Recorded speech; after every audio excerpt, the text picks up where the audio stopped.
Imagina estar en una cena donde cada bocado que tomas tiene una historia oculta, desde el misterioso origen de los agujeros en los donuts hasta el inesperado uso de amoníaco en la carne que comes. Los alimentos que consumimos todos los días guardan secretos que pocos conocen, historias tan sorprendentes que harán que nunca vuelvas a ver tu plato de la misma manera. Número 1. El misterioso origen del agujero en los donuts. Era un día tormentoso en alta mar. El marinero Hanson Gregory, oriundo de Maine, estaba en su barco tratando de mantener el rumbo en medio de un agitado océano. Mientras intentaba disfrutar de sus tradicionales donuts europeos, una bola de masa frita sin mucha forma, algo lo incomodaba: sus manos. Estaban cubiertas de grasa, haciéndole difícil manejar el timón y disfrutar al mismo tiempo de su tentempié. Frustrado, tuvo una idea tan extraña como ingeniosa. Tomó su donut y lo ensartó en uno de los radios del timón de su barco. Esto le permitía continuar comiendo y manejando sin perder el control. Problema resuelto. O al menos eso parecía en ese momento. Lo curioso es que este acto aparentemente insignificante tuvo repercusiones mucho mayores de lo que Hanson habría imaginado. No solo descubrió que era más fácil de manejar el donut al tener un agujero en el centro, sino que también notó algo crucial al momento de freírlos. La cocción era más uniforme. Los donuts tradicionales europeos tendían a quedar crudos en el centro y demasiado cocidos en el exterior. Gregory, con su pequeño descubrimiento accidental, había dado un paso importante hacia la creación del donut que hoy conocemos. Al regresar a tierra, Gregory compartió su hallazgo con su madre, quien a su vez lo difundió entre sus conocidos. Pronto, toda la región de Maine estaba obsesionada con este nuevo donut, con un agujero en el medio, que se cocinaba a la perfección. Esta receta se extendió por todo el país, y en poco tiempo, los donuts en forma de anillo se convirtieron en la opción más popular en Estados Unidos. Años más tarde, en la década de 1940, la Donut Corporation of America verificó la historia de Gregory y lo nombró oficialmente como el inventor del donut en forma de anillo. Así, lo que empezó como una solución improvisada para comer mientras se navegaba, terminó convirtiéndose en una de las golosinas más icónicas del mundo. Hoy en día, aunque la historia del marinero Hanson Gregory tiene tintes de leyenda, su legado vive en cada bocado que damos a un esponjoso y dulce donut. ¿Quién hubiera pensado que un simple agujero haría tanta diferencia en la historia de la repostería? Número 2. El pastel Stargazzy y el pescador desafiante. Hace más de 500 años, en el pequeño y remoto pueblo costero de Mousehole, Inglaterra, sus habitantes se enfrentaban a uno de los inviernos más feroces de los que se tiene memoria. Las tormentas, incesantes y despiadadas, mantenían el mar embravecido, haciendo imposible que los barcos pesqueros zarparan. El mar era su fuente principal de alimento, pero ahora parecía un enemigo invencible. Con cada nuevo día que pasaba, el pueblo veía cómo sus reservas de comida se agotaban, y la sombra de la hambruna empezaba a extenderse sobre sus habitantes. La desesperación se instalaba. Sin embargo, cuando todo parecía perdido y la comunidad se resignaba a pasar una Navidad sin alimento, un hombre decidió tomar cartas en el asunto. Ese hombre era Tom Bawcock, un pescador conocido por su valentía y determinación. En lugar de ceder ante el miedo y las inclemencias del tiempo, Tom decidió que esa tormenta no sería su fin. Mientras el resto del pueblo se reunía en sus casas, observando cómo las olas golpeaban furiosas contra la costa, Tom preparó su pequeño barco para una misión casi suicida. Contra viento y marea, literalmente, zarpó con la esperanza de encontrar en el traicionero mar lo que salvaría a su pueblo. El viaje no fue fácil. Las horas se alargaban y la tensión en el pueblo era palpable. Las familias miraban con angustia el horizonte, esperando lo peor. Pero cuando ya todos daban por sentado que el mar había reclamado a Tom, apareció una figura en el horizonte. El pescador había vuelto, no solo ileso, sino también con una cantidad de pescado tan grande que parecía un milagro. El pueblo no podía creer lo que veía. Tom no solo había sobrevivido a la tormenta, sino que también había traído consigo el alimento necesario para que todos pudieran pasar el invierno. El júbilo se apoderó de Mouse Hole. Aquella noche, los aldeanos, agradecidos por el coraje y la hazaña de Tom, decidieron honrar su valentía de la manera más adecuada, cocinando todo el pescado en un gigantesco pastel que reflejara su abundante captura. Así nació el pastel Stargazy, un plato que, si bien puede parecer extraño a simple vista, con las cabezas y las colas de los peces sobresaliendo de la masa, está impregnado de un simbolismo profundo. Las cabezas de los peces, dispuestas de tal manera que parecieran estar mirando hacia las estrellas, se convirtieron en un recordatorio del heroísmo de Tom y de cómo su determinación había iluminado el destino del pueblo. Con el paso del tiempo, lo que comenzó como un gesto de agradecimiento se transformó en una tradición profundamente arraigada. Cada 23 de diciembre, en la noche de Tom Bawcock, el pueblo de Mouse Hole celebra el festival en su honor. Durante esta festividad, el pastel Stargazy se sirve como el plato principal y sus inusuales características visuales, lejos de desanimar a los comensales, son vistas como un tributo a la leyenda que permitió a la comunidad sobrevivir aquel fatídico invierno. Número 3. El gran misterio del queso suizo. Si alguna vez has disfrutado de una caricatura clásica, es probable que te hayas topado con esa imagen icónica. Un diminuto ratón, quizás con una astucia digna de Tom y Jerry, mordisqueando un gran bloque de queso suizo lleno de agujeros. Esta escena, repetida hasta la saciedad en la cultura popular, ha contribuido a la creencia de que los ratones, de alguna manera, son los responsables de esos característicos agujeros en el queso. Sin embargo, como suele suceder, la realidad es mucho más fascinante y científica que cualquier animación de televisión. El queso suizo, y más específicamente el Emmental, es famoso por esos agujeros que lo hacen reconocible al instante. Pero lejos de ser obra de roedores hambrientos, estos agujeros son el resultado de un proceso biológico mucho más elaborado. Todo comienza en las granjas lecheras, donde las vacas, las grandes protagonistas de esta historia, pastan en campos cubiertos de heno. Mientras mastican ese heno, pequeñas partículas del mismo flotan en el aire y, en algunos casos, terminan en los cubos de leche. Esto podría parecer un pequeño accidente insignificante, pero en realidad es crucial para el desarrollo del queso suizo. Dentro de esas diminutas partículas de heno se encuentran bacterias naturales, como la propionibacteria, que desempeñan un papel fundamental en la creación de los agujeros del queso. Estas bacterias, introducidas accidentalmente a través del heno, son las responsables de la fermentación que da al queso su sabor único y, por supuesto, sus famosos agujeros. Durante el proceso de fermentación, las bacterias producen dióxido de carbono, que queda atrapado dentro de la masa del queso en forma de pequeñas burbujas.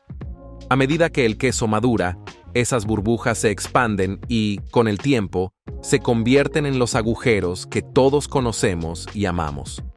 Lo más interesante es que este fenómeno no es exclusivo del queso suizo. Otros quesos también utilizan bacterias para lograr diferentes texturas y sabores, pero el Emmental es especial, debido a la forma en que estas bacterias interactúan con la leche y el tiempo de maduración. Es un equilibrio delicado entre la ciencia y la naturaleza, lo que convierte a cada bloque de queso suizo en una obra maestra de la microbiología. Sin embargo, a medida que la tecnología ha avanzado, también lo ha hecho el control sobre la producción de queso. Las granjas modernas utilizan métodos mucho más higiénicos que evitan que partículas de heno entren en la leche, lo que ha llevado a una reducción significativa de las impurezas y, por lo tanto, de los famosos agujeros.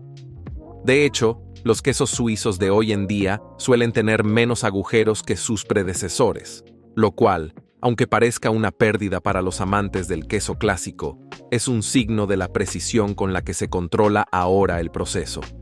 Pero no todo está perdido para los fanáticos de los quesos con grandes agujeros. Algunos fabricantes, en un esfuerzo por mantener la apariencia tradicional del queso suizo, han comenzado a añadir impurezas en polvo a la leche. Estas impurezas recrean el efecto de las partículas de heno y permiten que el queso mantenga esos característicos agujeros que tanto hemos llegado a asociar con el producto. Irónicamente, este método hace que el queso artificialmente agujereado sea más parecido al queso original que el que se produce en condiciones ultrahigiénicas. Número 4.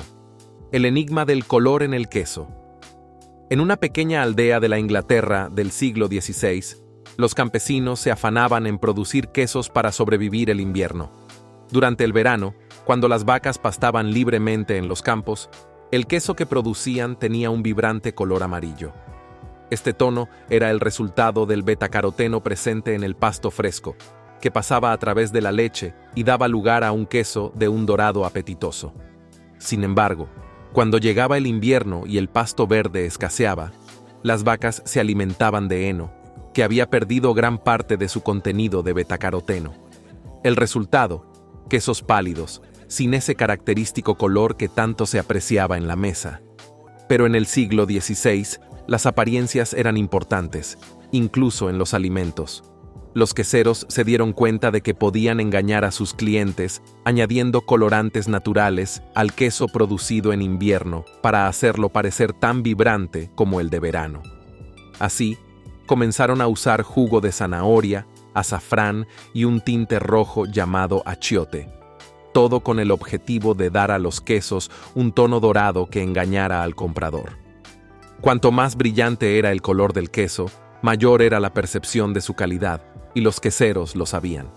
Con el paso del tiempo, esta técnica no solo se popularizó, sino que también evolucionó. El queso Leicester, el Colby rojo y el cheddar anaranjado se convirtieron en clásicos en las mesas inglesas y más tarde en todo el mundo. La ironía es que, aunque el queso de colores brillantes comenzó como una estafa, hoy en día es considerado una delicadeza.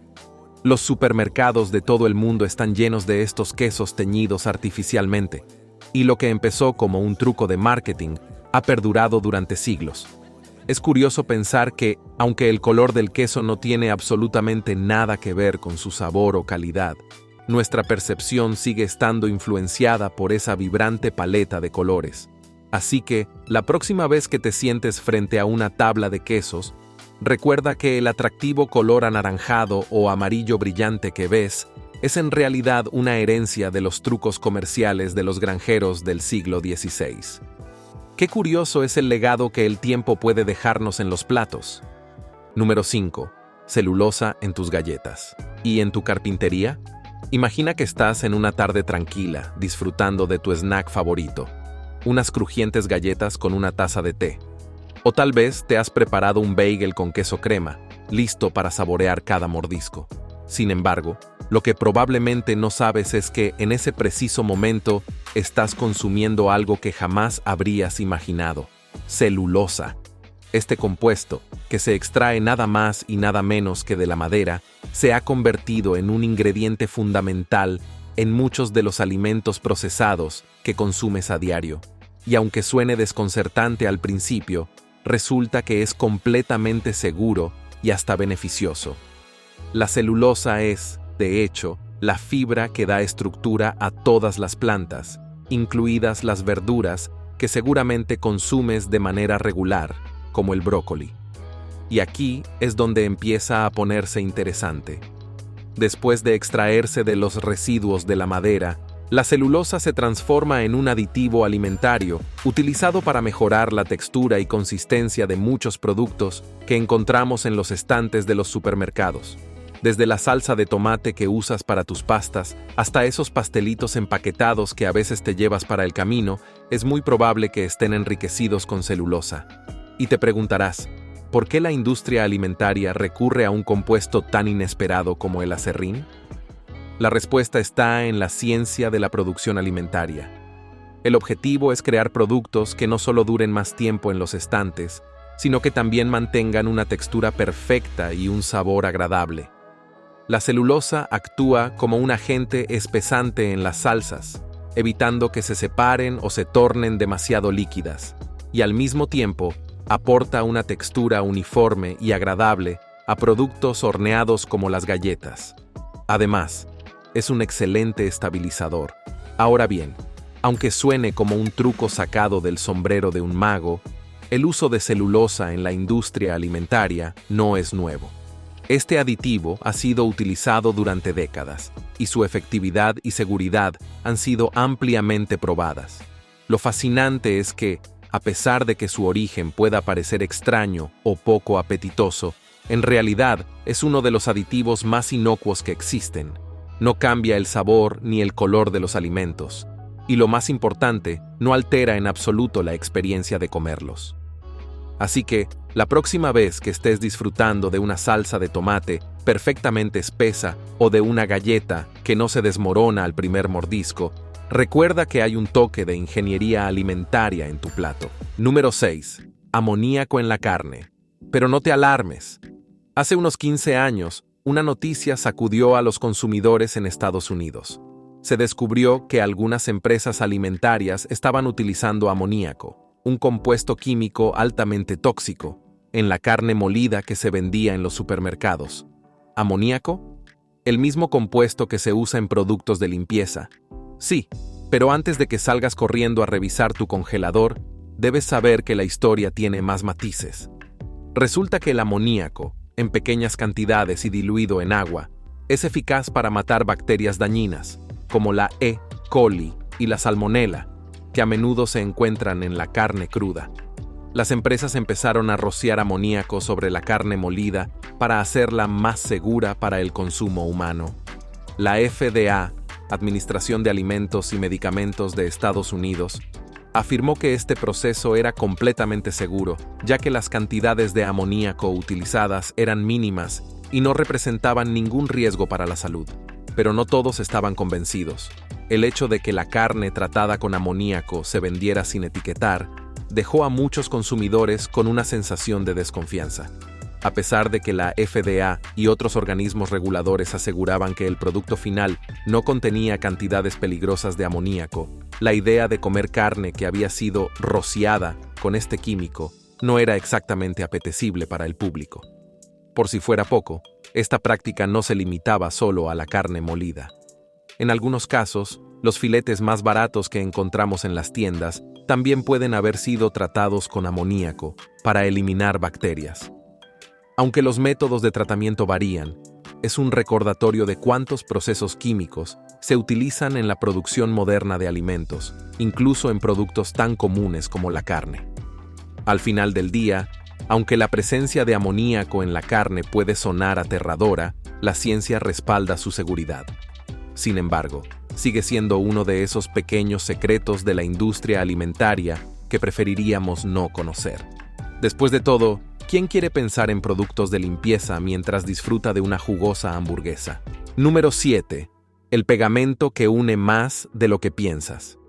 En el universo de los trucos industriales, pocos son tan sorprendentes como el uso de transglutaminasa, también conocida como pegamento para carne. Este compuesto, producido de forma natural en los animales, es utilizado por la industria alimentaria para unir trozos de carne pequeños y crear lo que parecen ser filetes o chuletas más grandes y de mejor calidad. Es como si un cirujano plástico se encargara de recomponer pedazos de carne hasta formar un bistec perfecto. Este truco, aunque económico para las empresas, ha generado preocupación entre los consumidores más atentos. Después de todo, ¿quién quiere un filete Frankenstein ensamblado a partir de pequeños retazos? Sin embargo, en Estados Unidos, este método sigue siendo completamente legal, y muchos filetes que encuentras en el supermercado pueden haber sido formados con la ayuda de este pegamento. En Europa, la historia es diferente.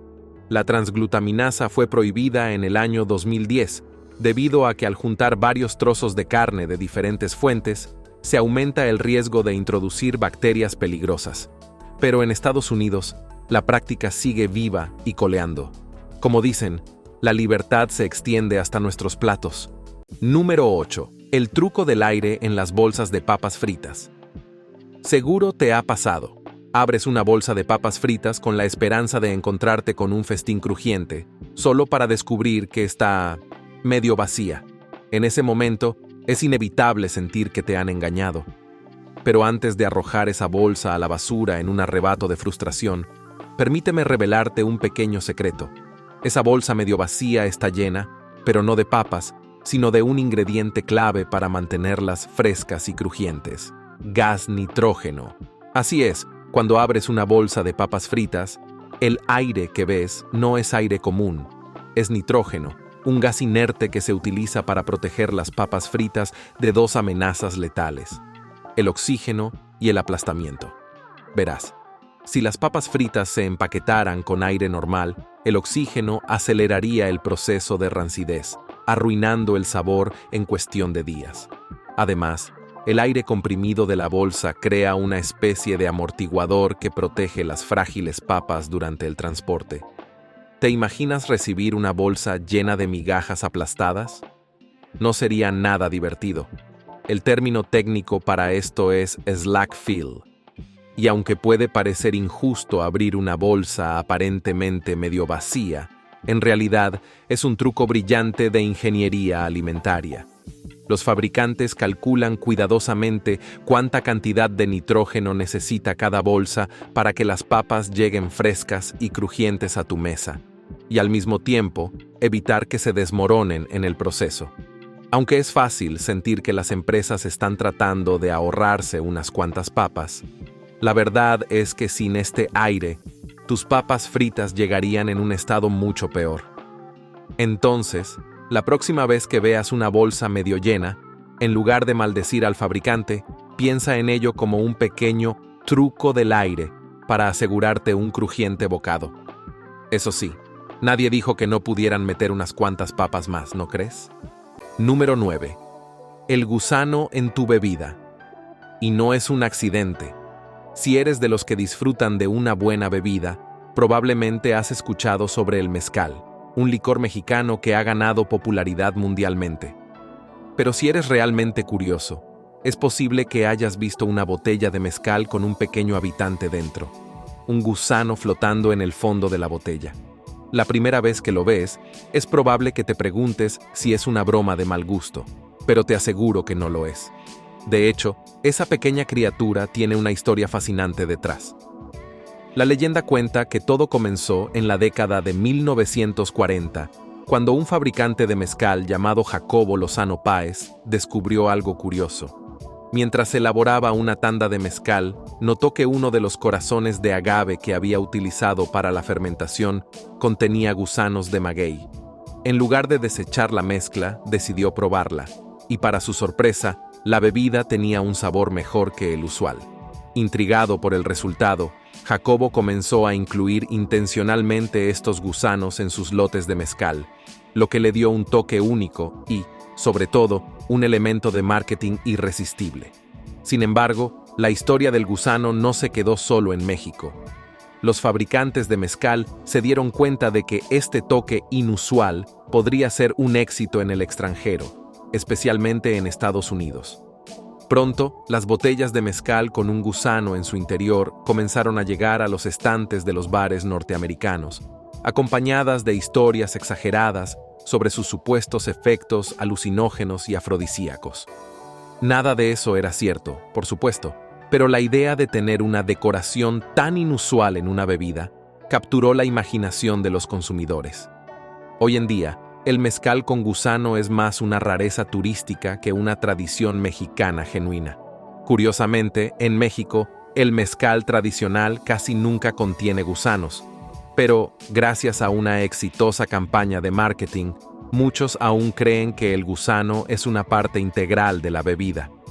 De hecho, algunos insisten en que el gusano es solo un truco publicitario, una invención de los tiempos modernos destinada a atraer a los curiosos y aventureros. Ya sea por accidente o por estrategia, lo cierto es que ese pequeño gusano ha conseguido colarse en la historia del mezcal y, quién sabe, tal vez en tu próxima copa. Número 10. Las manchas rojas en los huevos. ¿Se puede comer eso? Estás preparando un desayuno perfecto: huevos fritos, bacon crujiente y una buena taza de café. Rompes el primer huevo y ahí está, una mancha roja en la yema, como una pequeña gota de sangre, interrumpiendo la perfección de tu desayuno. Tu primer instinto es desecharlo, porque claro, ¿quién quiere comer un huevo sangriento? Pero, antes de tirar ese huevo a la basura, déjame contarte la verdad detrás de esas misteriosas manchas. A pesar de lo que muchos piensan, esas manchas no significan que el huevo haya sido fertilizado. De hecho, tienen una explicación mucho más mundana. Durante el proceso de formación del huevo en la gallina, su cuerpo está lleno de diminutos vasos sanguíneos que cubren la superficie de la yema. Si alguno de esos vasos se rompe, deja una pequeña mancha de sangre en el huevo. Este fenómeno es completamente natural y puede sucederle a cualquier gallina, aunque es más común en las gallinas mayores. Lo más sorprendente es que, a pesar de lo poco apetecible que puedan parecer, las manchas rojas son totalmente inofensivas. No afectan el sabor ni la seguridad del huevo, lo que significa que puedes comerlo sin preocupaciones. De hecho, alrededor del 4% de los huevos producidos en todo el mundo contienen estas manchas. Sin embargo, en la mayoría de los casos, nunca llegan a tu cocina, ya que los huevos pasan por un proceso de inspección conocido como ovoscopia. Durante este proceso, se proyecta una luz brillante a través de los huevos para detectar defectos, como las manchas de sangre. Aquellos que contienen estas pequeñas imperfecciones suelen ser retirados de la línea de producción antes de llegar a los supermercados. Sin embargo, algunos pasan desapercibidos y terminan en nuestras manos. Si bien muchas personas prefieren raspar las manchas antes de cocinarlas, la verdad es que no hay nada de qué preocuparse. Es solo un pequeño vaso sanguíneo roto que no impide que disfrutes de tu desayuno. Así que, la próxima vez que te enfrentes a una yema manchada, no entres en pánico. Simplemente fríe ese huevo y disfrútalo. Después de todo, es solo una pequeña imperfección en un producto casi perfecto. Número 11. El moho azul que todos amamos. Hablar de la gastronomía francesa inevitablemente nos transporta a un mundo de sabores refinados y, sobre todo, a una cultura donde el queso es tratado casi como una obra de arte. Desde suaves camemberts hasta robustos bries, cada variedad tiene su propia historia y carácter. Sin embargo, entre todas las opciones, hay un queso que destaca no solo por su sabor único, sino por su apariencia inusual: el queso azul. Mientras que algunos lo consideran un manjar celestial, otros no pueden evitar fruncir el ceño ante la idea de ingerir un alimento cubierto de moho. Pero, ¿cómo llegó este moho a formar parte de nuestra mesa? Y más importante aún, ¿por qué es seguro para nosotros comerlo? La respuesta está en un tipo muy específico de moho conocido como Penicillium roqueforti, el cual es responsable de las vetas azul-verdosas que recorren el interior del queso. Durante el proceso de maduración, este hongo crece de manera controlada en el queso, desarrollando no solo su peculiar apariencia, sino también su característico sabor fuerte, ligeramente picante y salado. Lo que para muchos podría parecer un queso podrido, en realidad es el resultado de una meticulosa fermentación que ha sido perfeccionada a lo largo de los siglos. Ahora bien, la historia del queso azul tiene sus raíces en tiempos antiguos, mucho antes de que existieran las modernas instalaciones de fabricación de queso. Se cree que fue descubierto por accidente en Europa Central, hace más de 2000 años. En ese entonces, los quesos eran almacenados en cuevas naturales, que proporcionaban las condiciones perfectas para que el moho inofensivo prosperara. Estos espacios oscuros y húmedos, que podían haber sido el escenario de un experimento fallido, resultaron ser el ambiente ideal para la proliferación del Penicillium roquefortii, dando origen al queso azul tal como lo conocemos hoy. Uno de los aspectos más fascinantes de este moho es que, a diferencia de otros tipos de moho que podrían enfermarnos, el Penicillium roquefortii es completamente seguro para los humanos. Pero no todos los seres vivos tienen la misma suerte. Para algunos animales, como los ratones y los perros, las toxinas producidas por este moho pueden ser peligrosas. Así que, si bien los amantes del queso podemos disfrutar tranquilamente de una generosa porción de Roquefort o Gorgonzola, nuestras mascotas deberán mantenerse alejadas.